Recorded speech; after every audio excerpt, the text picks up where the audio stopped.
नाज़रीन, दूसरी बात यह है कि आप किसी बीमारी में मुब्तला हैं तो आप जो है कैल्शियम पी सिरप का इस्तेमाल ज़रूर करें, क्योंकि बीमारी के अय्याम में सबसे पहले जो है गिरानी महसूस होती है, बंदा जो है कमज़ोर होना शुरू हो जाता है, वीकनेस होती है बुखार के बाद ख़ासकर या बुखार में।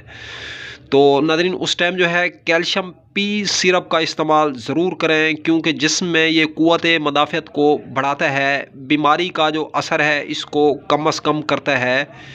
और नाज़रीन, कोई भी बीमारी है, अगर आप लोग जो है कैल्शियम पी का इस्तेमाल करेंगे तो उसमें जो है जल्द रिकवरी हो जाएगी बीमारी में।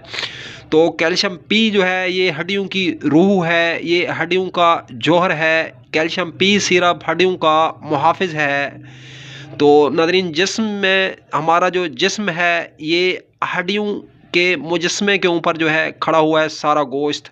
अगर आपकी हड्डियां मजबूत हैं तो आपका जिस्म मजबूत है, अगर आपकी हड्डियां बोसीदा और कच्ची हैं तो आपका जिस्म भी बोसीदा और कच्चा ही रहेगा।